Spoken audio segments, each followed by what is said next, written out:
और ये बात कहने में तो बड़ा मुझे दुखी लग रहा है, फ्राइडे को मैं तारीफ करके गया था इसराइल की बहुत ज़्यादा ही, ठीक है ना, कि इसराइल एक ऐसी कंट्री है जिसको पूरी दुनिया मिलकर भी शायद ही हरा पाए, और सडनली आउट ऑफ नोवेयर एक हमास जो कि एक छोटा सा आतंकवादी संगठन है, उसने ही अकेले 700 से ज़्यादा लोग इसराइली के मार दिए। दुख इस बात का नहीं है कि उन लोगों ने इसराइल पर अटैक कर 700 लोग उनके मार दिए, दुख इस बात का नहीं है, ये तो एक बहुत ही ज़्यादा डिसअपॉइंटिंग चीज़ है ही, एक्सपेक्टेड है। दिक्कत सबसे ज़्यादा इस बात की है कि उनकी मोसाद एजेंसी जो दुनिया की सबसे खुफिया और खतरनाक एजेंसी मानी जाती है, इवन हमारे रॉ से भी ज़्यादा खतरनाक एजेंसी मानी जाती है, वो इस अटैक की भनक तक नहीं थी। दुनिया में जो वर्ल्ड का जो सबसे बड़ा फेलियर माना जा रहा है वो माना जा रहा है मोसाद का। वो तो आप ये मत समझना कि जो अटैक हुआ है पहली बार हुआ है, 1948, 1956, 1956, 1967, अभी रिसेंट 2021 कोरोना के जस्ट ओवर होते ही हमास अटैक कर चुका है। बहुत पहले इनके 5-5 हजार रॉकेट इसराइल पर फायर करे गए हैं, बट कभी भी 1, 2, 3 से ज्यादा लोग नहीं मरे उनके, क्योंकि मोसाद पहले ही बता देता था अटैक होने वालों, कहते कोई टेंशन मतलब हमारे साथ कुछ नहीं। बट इस बार मोसाद का कंप्लीट फेलियर, उनको पता ही नहीं लगा कि 3 तरह के अटैक्स उन पर होने वाले, और वो सब सोते रह गए पूरी एजेंसी। आपको मोसाद का इस बात से बताया तो कितनी खतरनाक एजेंसी, आपको 2 एग्जांपल देता हूँ मोसाद एजेंसी के पिछले कुछ सीन्स के। 1972 में म्यूनिक ओलंपिक्स हो रहा था, फिलिस्तीन आर्मी के 9 मिलिटेंट्स ने उनके 11 प्लेयर्स को बंदी बना लिया, 2 लोगों को मार दिया, 9 लोगों को बंदी बना लिया, और कहा कि हमारे फिलिस्तीनी जो भी तुमने अपने जेलों में बंद कर रखे उन सबको छोड़ो, वरना इन सबको मार देंगे। तो जब वहाँ की गवर्नमेंट ने उनके अगेंस्ट में एक्शन लिया, मिलिटेंट्स के अगेंस्ट में, तो वो 9 के 9 फुटबॉलर जो भी फुटबॉल टीम थी इसराइल की सारी मारी गई, यानी उनके 11 लोग मारे गए। इसराइल ने उसके बाद एक ऑपरेशन चलाया रैथ ऑफ गॉड, और कहा कि मोसाद को एक फ्री हैंड दिया कि तुम्हें इनको जो भी इनसे जुड़े हुए हैं सबको मार के खत्म करना है। 30 साल लगे इसराइल को, मोसाद को, वहाँ के जितने जुड़े हुए लोग थे, यानी कि वो 11 मिलिटेंट फिलिस्तीन आर्मी के, और उनके पीछे जितने लोगों ने प्लानिंग करी थी, हथियार दिए थे, वहां तक की जड़ को खोज के मारा। 30 साल लगे। इवन अगर उनकी कोई जनरेशन मार्स में जाकर छिप जाती ना, तो मार्स में जाकर मार के आते। 1976 जस्ट 4 साल बाद युगांडा में अगेन आतंकवादी एक प्लेन हाईजैक करके युगांडा ले गए। तो इसराइल कहाँ, युगांडा कहाँ, वहां पे सिर्फ जाना पॉसिबल नहीं था, युगांडा में उनके 250 से प्लस पैसेंजर फंस गए। तो मोसाद ने अगेन एक ऑपरेशन करा, अपनी आर्मी को युगांडा भेजा, जितनी समझ लो कि हम जितनी ऊपर बैठे हैं इतनी ऊपर प्लेन चला के, यानी धरती से सिर्फ इतना ऊपर प्लेन चला के, ताकि कोई भी अरब कंट्री उनको ट्रैक ना कर पाए। प्लेन्स को भेजा, अपने पैसेंजर्स को वहां से बचाया, मिलिटेंट्स को खत्म करा, सिर्फ एक पैसेंजर मर गया, एक इजरायली सोल्जर मरा, और सबको सेफ वापस ले आए इसराइल। ये मोसाद की ताकत देख रहे हो आप, कितनी खतरनाक एजेंसी है उनकी मोसाद। और परसों सोते रह गई पूरी मोसाद एजेंसी, और हमास ने तबाह कर दिया इसराइल को। समझ गए मेरी बात? तो कितना जो सबसे बड़ा फेलियर है वो क्या है, मोसाद का फेलियर जो है वो सबसे बड़ा है, क्योंकि अटैक्स तो इसराइल पर आए दिन होते रहते हैं। अब बात करते हैं कि इसराइल की इनके साथ दिक्कत है क्या। जैसे मैंने आपको रशिया यूक्रेन की बताई थी, आपने देखी होगी कि दिक्कत क्या थी उनकी एक्चुअल में। अब इनकी दिक्कत क्या है समझना, पहले आप वर्ल्ड मैप देखो तो आपको समझ आएगी। आपको वर्ल्ड में इसराइल दिख भी रहा है कहीं? ढूंढ नहीं पाओगे, आपको दिखेगा भी नहीं। इसराइल इतनी छोटी कंट्री है, आप ढूंढ नहीं पाओगे। जब ब्रिटिशर्स बच्चों सेकंड वर्ल्ड वॉर जीते और हिटलर को मारा, आपको पता है हिटलर सबसे ज्यादा अत्याचार किस पर करता था? इस दुनिया में ऐसी कौम जिस पर सबसे ज्यादा अत्याचार हुए, पता है? किसने बोलो ये बात नहीं, यहूदी। इस दुनिया में सबसे ज्यादा अत्याचार किस पर हुई है? यहूदियों पर। हिटलर इतनी बेरहम मौत मारता था इन्हें, क्योंकि वो मानता था कि 1920 में जो हमारी वॉर हुई थी जर्मन की, उसमें हिटलर सैनिक था, वो मानता था कि उसमें यहूदियों ने हमारे साथ गद्दारी की थी, और जब यहूदी वहां का हेड बना ना, तो उन्होंने कहा इन सालों को देश से निकालेंगे, और जो बच जाएंगे उन्हें मारेंगे। और एक बॉक्स रखता था, उसके अंदर यहूदियों को खड़ा कर देता था, अंदर इंजेक्शन डाल दिया, पेट्रोल के इंजेक्शन लगा दिए, गैस छोड़ दिया, अंदर जानवरों को छोड़ दिया इनको मारने के लिए। मतलब तरह तरह के एक्सपेरिमेंट, नए तरीके से मारेंगे, ठीक है ना। मारना तो है, एक होता गोली काट के मार दिया, जैसे वो किम जोंग उन पगला करते हैं, नए तरीके से मारेंगे। अगर जैसे आपकी बॉडी में इंजेक्शन से पेट्रोल डाल दिया जाए तो आप मरोगे ही नहीं, आप तड़पोगे कि आपको कोई मार दे। जैसे कि आपका फ्लो होता रहेगा पेट्रोल, यहाँ फ्लो हो गया, आपको लगेगा ये हाथ में काट दूं, फिर आपके वो दिमाग में आपको लगेगा सर काट दूं, अब पैर में चला पैर काट दूं, मरोगे नहीं आप, बचे रहोगे, साल भर तक जिंदा रहोगे जब तक पेट्रोल पूरे ब्लड में फैल जाता। कैसे तरसा तरसा के मारता था यहूदियों को। सबसे ज्यादा कौम जिसने अत्याचार झेला है कौन है? यहूदी। जब ब्रिटिशर्स इनके साथ जंग लड़ रहे थे तो उन्होंने यहूदियों को कहा देखो हमारा साथ दो, उन्होंने कहा जी हम तुम्हारा साथ देंगे, पहले ही हमने एक बार साथ दिया था तो हम मारे जा रहे हैं, अभी तक तुम्हारा साथ दे, गलती से तुम हार गए, फिर हमें मार, हमें बदले में क्या दोगे? कहा जी जब तुम्हारा साथ दोगे, एक जगह है फिलिस्तीन, वहाँ पे तुम्हारा अलग देश ही बता देंगे। तो जी देश ही दे दोगे हमें? हाँ जी तुम्हारा देश ही दे देंगे। सेकंड वर्ल्ड वॉर जीत गए, हिटलर मारा गया, आपको पता है। हम आजाद हुए 1947, 2 भाग कर दिए हमारे, एक इंडिया और एक पाकिस्तान। ये इनको आजाद करा 1948। और पैलेस्टीन नाम की एक कंट्री थी, आपको दिखाता हूँ कहाँ है। इजिप्ट देखो, इजिप्ट ढूंढ लो कहाँ है, जब भी इसराइल ढूंढना हो। इजिप्ट है, मिस्र, इजिप्ट दिख गया, ये रहा इसराइल। ठीक है, इतना छोटा सा इजराइल है ये। अगर इस कॉर्नर से चलोगे तो 2.5 घंटे में इस कॉर्नर पे पहुंच जाओगे, खत्म। 2.5 घंटे की भूमि है उनकी बस, ठीक है, 2.5 घंटे की भूमि इतनी खतरनाक है। अब ये जगह थी पेलिस्तीन। 1948 से पहले क्या थी जगह? पेलिस्तीन। ब्रिटिशर्स आए, उन्होंने सुनो भी पेलिस्तीन वालों, हाँ जी सुनाओ, आधी जमीन इजराइल की। अच्छा क्यों? बस हमने बता दिया तुम्हें इजराइल की, कोई वजह तो होगी नहीं, वजह कोई नहीं है, बस इनकी है। तो 1948 में पेलिस्तीन की जो 100% जगह थी उसका 48% हिस्सा दे दिया इजराइल को, मेजोरिटी दे दिया। 44% दिया पेलिस्तीन वालों को, अच्छा 8% दे दिया यूनाइटेड नेशन। अब 8% हिस्से का नाम है जेरूसलम। जेरूसलम 44% पेलिस्तीन का सब पेलिस्तीन और इजराइल का नाम इजराइल, ठीक है ना। जो कहानी बनी वो इस तरह बनी, ये पेलिस्तीन था, ठीक है ना, ये पेलिस्तीन कर दिया और ये दे दिया क्या? इजराइल। ये क्या कर दिया?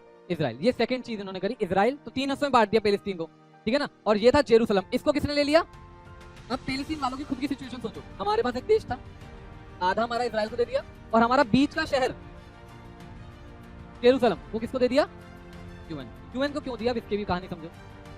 जेरूसलम जो जगह है वो 3 रिलीजियस जगहों की मान्यता है, 3 रिलीजियस मान्यताओं की जगह है, सॉरी 3, कौन कौन नहीं समझना।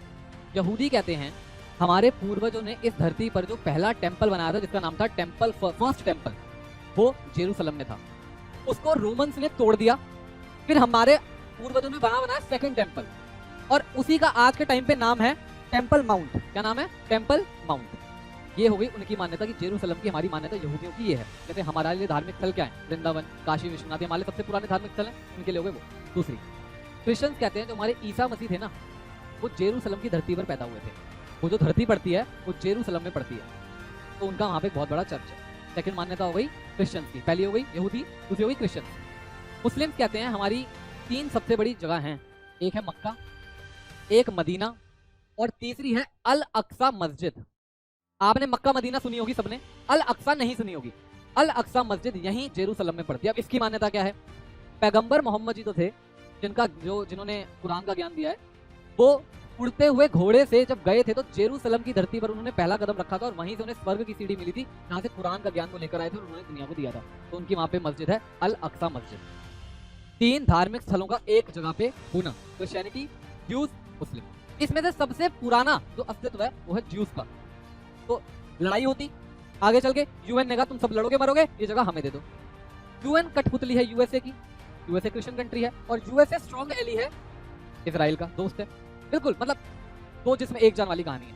तो जेरूसलम में जो 2 लोग मेजॉरिटी से अपनी पूजा पाठ दिल से इच्छा, मतलब विदाउट एनी कोई रिस्ट्रिक्शन मानने लगे, क्रिश्चियंस और ज्यूज, मुसलमानों को उतना हक नहीं दिया। ऑब्वियसली बात है, जब 2 लोग बैठे हैं, पावर में हैं, ताकत भी है, पैसा है, तो हक जो राइट्स दिए वो इनको दिए। और इनको क्या कह दिया कि तुम बाहर नहीं आओगे, अंदर नहीं आओगे, जमीन नहीं खरीदोगे, फलाना ढिमकाना। इससे 10 किलोमीटर दूर एक जगह है, 10 किलोमीटर दूर जेरूसलम से एक जगह है। इस जगह को बहुत पहले यहूदियों ने खरीद लिया था, क्योंकि यहूदियों को पता था कि हमें यहाँ पे जमीन मिलने वाली है, तो पहले खरीद के रख लिया, हमारा यहाँ पे चर्च बनेगा, हमारी जमीनों के दाम बढ़ेंगे। अब दिक्कत ये है, जब मैंने क्या बताया 1948 में आजाद किया हमने इनको, 3 जगहों में बांट दिया। जैसे ही आजाद किया, अब एक बात बताओ, आपकी कंट्री को 2 हिस्सों में बांट देंगे, आप शांति से बैठोगे? अच्छी खासी आपकी 100% कंट्री थी, आपको इतना बांट दिया, और इनके पास ब्रिटिशर्स का सपोर्ट भी, ताकतवर थे। पेलेस्तीन ने क्या किया, धर्म को एक हथियार बनाकर 5 मुस्लिम कंट्रीज को इकट्ठा करा और 1948 में मई में बांटा, 14 मई 1948 को बांटा, और उसी साल एंड में पेलेस्तीन ने 5 मुस्लिम कंट्रीज को इकट्ठा किया, ये कहकर कि अगर आप हमारे साथ नहीं आए तो हमारा वो जो अल अक्सा मस्जिद है उसको कब्जा लेंगे, लोग तोड़ देंगे। तो 5 मुस्लिम कंट्रीज ने मिलकर इजराइल पर अटैक कर दिया। इजराइल अभी बना ही था, इसकी पॉपुलेशन इतनी थी, इस पर अटैक कर दिया। और कमाल की बात देखो, इजराइल ने भगा भगा के मारा। जो कंट्री आज आजाद हुई है, जो कंट्रियां 20 साल से चली आ रही हैं, उनको 6 को एक साथ इजराइल ने मारा, क्योंकि वजह थी वो 6 कंट्रीज लड़ रही थी धर्म के लिए और ये लड़ रही थी अपना एग्जिस्टेंस बचाने के लिए, क्योंकि इनको पता था एक बार पहले जा चुके हैं, अगर अब की बार पहले गए, अब हमारे पास कुछ भी दुनिया में नहीं बचेगा। आपकी एग्जिस्टेंस की लड़ाई है ना, आप खत्म हो, इसके बाद आपको कोई नहीं पूछ रहा, एक बार दे दी उन्होंने जगह, अब आपकी है। तो वो लड़ रहे थे धर्म बचाने के लिए, ये लड़ रहे थे अपना सब कुछ बचाने के लिए, इन्होंने पेल पाल दिया, उन्हें खत्म। फिर 1956 में पेलेस्टीन और कंट्रीज को लेकर आया, धीरे धीरे धीरे धीरे करके एक ऑर्गेनाइजेशन बनी, OIC, जिसके बारे में आपको पहले बता चुका हूँ, ऑर्गेनाइजेशन ऑफ इस्लामिक कंट्री, जिसमें 57 मुस्लिम कंट्रीज जितनी वर्ल्ड में सब मेंबर्स हैं। धीरे धीरे धीरे पेलेस्टीन ने सबको अपने साथ मिला लिया, यानी कि आज के टाइम में इजराइल वर्सेस 57 कंट्रीज है। सारी बाकी मुस्लिम कंट्रीज इनसे नफरत करती हैं, इंक्लूडिंग इनके आसपास अगर आप इनका वर्ल्ड मैप देखोगे, इजिप्ट मुस्लिम कंट्री है, सीरिया, इराक, टर्की, ईरान, ये सब मुस्लिम कंट्री हैं और इजराइल इतना छोटा सा। क्यों नहीं कर पाते? ठीक है ना, क्यों नहीं कर पाते? एक बार इजिप्ट ने बदतमीजी करने की कोशिश की तो इजिप्ट को मारा और यहाँ का पूरा एरिया कब्जा कर लिया। इनका सीधा सा मतलब है ये है, हम तुम्हें उकसाएंगे, तुम हमें लड़ने आओगे, हम तुम्हें मारेंगे, तुम्हारी जमीन कब्जा लेंगे, दुनिया भी हमें कुछ नहीं कह पाएगी क्योंकि मारा तो तुमने था, लड़ाई तो तुमने शुरू की थी, हम खुद से मारेंगे नहीं। ये इनका मोटिव 70 साल से रहा है। और आप ये देखो इस मोटिव से इन्होंने क्या कर डाला। ये इन्हें मिला, ये फिलिस्तीन का 100%, 44% ब्रिटिशर्स ने छोड़ा, मार मार के आज 12% बचा है सिर्फ फिलिस्तीन। तो 100 था, कितना बचा है? बाकी सब किसने ले लिया? वो तो कह रहा है मुझे मारो फिर मैं तुम्हें मारूंगा। अब जो लड़ाई का मेन कारण है, ये तो हिस्ट्री होगी, जो अब मेन कारण है ये है गाजा पट्टी। सारी लड़ाई यहाँ की है, गाजा पट्टी। इस गाजा में एक संगठन रहता है हमास नाम का, ये एक आतंकवादी संगठन है। और यहाँ के जो लोग हैं ना, यहाँ के जो लोग हैं, ये लोग महात्मा गांधी की सोच वाले हैं, नरम दल वाले। देखो दो दल होते हैं, एक होता है नरम दल, एक होता है गरम दल। ये जो लोग हैं ये नरम दल वाले लोग हैं। क्यों? क्योंकि ये 1972-1976 की मार खा के समझ चुके हैं कि इनसे जीता नहीं जा सकता और इनसे पंगे लिए तो उल्टा हम ही मारे जाएंगे, तो उन्होंने तो हाथ जोड़ लिए। ये प्रोटेस्ट तो करते हैं बट साइलेंट, जैसे महात्मा गांधी करते थे ना, अपना धरने पे बैठ गए, अन्ना हजारे की तरह भूख आंदोलन कर लिया, ये सब कर लिया। ये लड़ाई झगड़ा नहीं करते। लड़ाई झगड़ा कौन करता है? गाजा में रहने वाले हमास आतंकवादी के लोग, जिन्हें बाकी 56 कंट्री जो मुस्लिम हैं, जैसे कि सबसे मेन कंट्री में जिनका सपोर्ट करती है ईरान, इराक, सऊदी अरब ने फंडिंग प्रोवाइड करता है, दुबई ने फंडिंग प्रोवाइड करता है, वो सभी ने फंडिंग प्रोवाइड करते हैं, ठीक है ना। और जो डायरेक्ट सपोर्ट देती है हथियार कौन देता है? ईरान। तो आप देखोगे इजराइल और ईरान की हमेशा तनातनी रहती है। आए दिन ईरान के साइंटिस्टों को, मैं पहले बता चुका हूँ, लड़की बेच के, रोड एक्सीडेंट करवा के, जहर दिलवा के मार देते हैं ताकि वो लोग नए हथियार और न्यूक्लियर वेपन ना बना पाए। समझ गए मेरी बात? इन 57 कंट्रियों में से अगर इजराइल को कोई टक्कर दे सकती है तो सिर्फ 2 ही कंट्रीज ताकत रखती है, ऐसे 3 रखती हैं, फिलहाल 2 दे सकती हैं। पहली हमारा बच्चा पाकिस्तान, ठीक है ना, भले वो जैसे भी हो, बेटा कितना भी नालायक हो, बाप के गुण तो आते ही आते हैं। अरे नहीं समझे? बेटा जैसे भी हो, बाप के गुण तो आएंगे ही वो। अच्छा, दूसरा उनके पास है न्यूक्लियर वेपन। दूसरा इन्हें जो टक्कर दे सकता है टर्की, वो भी पावरफुल कंट्री है, बट टर्की कभी इनसे लड़ेगा नहीं, क्योंकि एक कमाल की चाल चली थी यूएस ने कुछ साल पहले। टर्की को कहा तुम नाटो में आ जाओ। नाटो क्या है? नॉर्थ अटलांटिक ट्रीटी ऑर्गेनाइजेशन, आपने पढ़ी होगी। उसमें यूएसए की एली कंट्रीज है जो आपस में युद्ध नहीं करती। अब टर्की ने तो खुद ही कह दिया नाटो में आके मैं तुमसे युद्ध करूंगी नहीं, तो चाहकर भी मैं तुमसे युद्ध कर नहीं सकती। इजिप्ट ने एक बार कोशिश करी थी, इनके साथ ही रहता। इजिप्ट भी पावरफुल है, जैसा कि मैं कह रहा हूँ, पैसा भी है इनके पास, पर इजिप्ट ने एक बार कोशिश करी थी, इनको मार पीट के इनका लैंड हथिया लिया और इनसे कहा अगर एक ही शर्त पे तुम्हें छोड़ेंगे, क्या आज के बाद हमसे ना लड़ोगे और ना हमारे दुश्मनों को पनाह दोगे। इजिप्ट ने कहा मेरी जगह छोड़ दो, जो कहोगे मंजूर है। इजिप्ट को वैसे दबा दिया। तो अब कोई कंट्री, और बची पाकिस्तान जो टक्कर ले सकती है, तुर्की को निपटा दिया, इजिप्ट को निपटा दिया, पाकिस्तान के लिए दोस्ती करे बैठे हमसे। हमारी और इजराइल की दोस्ती क्यों है? 2 तरफा दोस्ती। हमें चाहिए हथियार और उन्हें चाहिए अपने दुश्मन से लड़ने के लिए एक स्ट्रॉन्ग दोस्त। पाकिस्तान को टक्कर कौन दे सकता है? हम। दूसरा उनका एली सबसे स्ट्रॉन्ग कौन है? समझ गए मेरी बात? तो India and Israel are strong friend. Reason आपको पता चली गया। 2 रीजन है, पहला व्यापार, हम बिजनेस देते हैं उन्हें, और दूसरा पाकिस्तान से टक्कर कौन ले सकता है? सिर्फ इंडिया ले सकता है, ठीक है ना। अब सडनली हुआ क्या बच्चों? लास्ट 10-12 साल से इजराइल के अंदर थोड़ी सी क्राइसिस चल रहा है। उनकी जो इंटरनल पॉलिटिक्स है ना, जैसे इंडिया के अंदर कांग्रेस, बीजेपी, उनके अंदर भी 2 पॉलिटिकल पार्टीज के बीच में बहुत ज्यादा कंफ्लिक्ट चल रहा है। जिस कंफ्लिक्ट की वजह से मोसाद एजेंसी बहुत ज्यादा अपने एम्स एंड ऑब्जेक्टिव्स में क्लियर नहीं थी और वो इतने बड़े अटैक को प्रिडिक्ट ही नहीं कर पाई।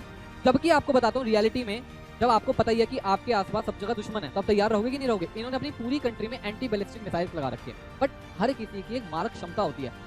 उन्होंने 7000 रॉकेट मारे 24 घंटे में। आपने एंटी बैलिस्टिक मिसाइल्स लगा रहे हो। एंटी बैलिस्टिक मिसाइल्स क्या होते हैं कि आप अगर आपके ऊपर मिसाइल हमला होगा तो आपके मिसाइल्स को हवा में तबाह कर देंगे। इंडिया ने भी लगा रखे हैं, चाइना के बॉर्डर में, एलओसी में लगा रखे हैं, बट एक हद ही तो होगी। पूरे देश में थोड़ी ना लगा देंगे, एक हद ही तो होगी कि भैया 1000 का हमला हो गया तो झेल लेंगे, 2000 का हो गया तो झेल लेंगे। इन्होंने कितना हमला किया? 7000 मिसाइल होगा। तो एंटी बैलिस्टिक मिसाइल सिस्टम में इनका क्या हो गया? फेल। तभी उनके ऑन द स्पॉट ही 200 लोग तो ऑन द स्पॉट ही मर गए थे। 200 लोग तो ऑन द स्पॉट ही। सोचो अगर 7000 के 7000 गिर जाते तो क्या होता? 7000 तो गिरे ही नहीं है बच्चों उनकी धरती पर। गिरे ही कितने हैं? बहुत कम मिसाइल इनकी धरती पर गिरे हैं, आधे तो एंटी बैलिस्टिक मिसाइल ने खत्म कर दिए। मैं ये कहना चाह रहा हूँ, मोसाद ने बहुत ज्यादा हद तक अपने मोसाद एजेंट्स को इन इजिप्ट, जॉर्डन, कि सीरिया और यहाँ पे जो गाजा पट्टी है यहाँ के लोगों में भेज रखा है, यानी कि क्या करते हैं अपनी लड़कियों की शादी इनसे करवा देते हैं या अपने किसी लड़के की शादी इनसे करवा देते हैं या वहाँ पे कोई ऑफिसर बनवा देते हैं। क्यों? क्योंकि इनका और उनका चेहरा जो सारा स्ट्रक्चर है दिखने विखने में सेम है, भाषा दोनों सेम बोलते हैं, तो आप पहचान नहीं सकते कि इजरायली है या ये हमास का है या ये किसका है। तो इनका हर एक घर के अंदर, फिलिस्तीन वगैरह के हर एक घर के अंदर एक मोसाद एजेंट अवेलेबल है। तो मैं आपसे कहना चाह रहा हूँ कि सोचो आप कितनी स्ट्रॉन्ग प्लानिंग है कि जब हर एक घर में एक इजरायली का मोसाद का एजेंट बैठा है तब भी वो ये खबर नहीं दे पाए इजराइल को कि आपके ऊपर एक इतना बड़ा अटैक होने वाला है। आप सोचो अटैक 3 तरफा अटैक था, नेवी ने अटैक किया अलग, 7000 रॉकेट्स मारना, पहली बात तो 7000 रॉकेट्स प्रोक्योर करना मतलब खरीदना, यही बहुत बड़ी बात है। आप सोचो 7000 रॉकेट, जब आप सबको पता है कि एक आतंकवादी संगठन हो कहां से लाओगे, तो 7000 रॉकेट लाना वहां पे और फिर उनको फायर करवा देना। अब कमाल की बात देखो, जिस रॉकेट लॉन्चर से रॉकेट गए हैं वो चाइना का था, तो पहला अब ये जो पिटाई होगी चाइना की भी होगी आने वाले टाइम में। अब देखो इसका इम्पैक्ट क्या है, ये जो गाजा पट्टी है, इस गाजा पट्टी को तो इन्होंने ऑलमोस्ट खत्म कर दिया, 400 लोग इनके भी मार दिए, ऑलमोस्ट गाजा पट्टी को इन्होंने खत्म कर दिया। और वैसे भी आपको बताता हूँ इजराइल बहुत सालों से ताक में, जैसे हमारा नोएडा का ग्रेटर नोएडा है ना, इनको बनाना ग्रेटर इजराइल, ये बहुत टाइम से ताक में है कि हमें ये मिले और इसका नाम रखेंगे क्या, ग्रेटर इजराइल,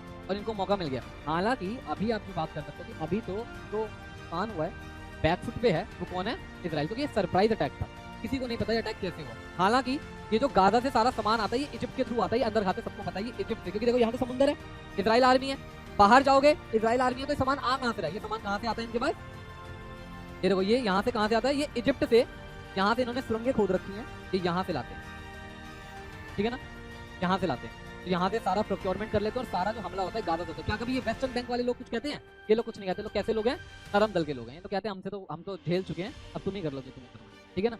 अब करंट सिचुएशन में अभी तो ये बैकफुट में है, बट आपको बताता हूँ मैं मेरा पर्सनल एक्सपीरियंस क्या था, आने वाले 5 साल के अंदर गाजा खत्म कर देंगे, ठीक है ना, गाजा को बना देंगे ग्रेटर इजराइल, हमास आतंकवादी का संगठन का पूरी जनरेशन ही खत्म कर देंगे, और जिन जिन कंट्रीज ने इनका साथ दिया होगा उनको भी कतई भी नहीं छोड़ेंगे। हालांकि उन पर अटैक तो कर नहीं सकते डायरेक्टली, बट उनके ऊपर ऐसे ऐसी चीजें सैंक्शंस यूएस और ये मिलकर लगा देंगे जो ऑलरेडी ईरान पर लगती रहती है। आपको पता है ईरान से आप तेल नहीं खरीद सकते, पूरी कंट्रीज में एक ही बदतमीज देश है तो ईरान से तेल खरीद लेता है हम, ठीक है, जबकि यूएस की क्लियर सैंक्शंस हैं, आप ईरान से कुछ नहीं खरीद सकते, हमने तो कुछ नहीं खरीद सकते, हमने अपना पोर्ट ही बना दिया है वहाँ, काबाहार पोर्ट, ठीक है ना, हमने ईरान में पोर्ट ही बना रखा है। यूएस ने हमसे कहा कि क्यों खरीदो तेल, हमने कहा तुम दे दो हमें, हमारे पास है, हमारे पास क्यों कारपेट है सर पे लगाने वाला, हमें पेट्रोल चाहिए, काजी अच्छा कहीं से नहीं मिला, हमने कहीं से नहीं मिला, क्या अच्छा खरीदो। सिर्फ एक हम ही ऐसा देश है जो ईरान से क्या खरीद लेते हैं, तेल, अदरवाइज उनके ऊपर पहले से ही सैंक्शन, आने वाले टाइम में और सैंक्शन लग जाएंगे। इन शॉर्ट अभी भले इजराइल बैकफुट पे है, बट फ्यूचर आने वाले टाइम में क्या कर देगा, इनको जड़ से निपटा देगा, हमास गाजा पट्टी जड़ से निपटा देगा बिल्कुल कंप्लीट। अब लास्टली बात करते हैं इंडिया के सपोर्ट की, तो आपको पता ही इंडिया का सपोर्ट किस तरफ है।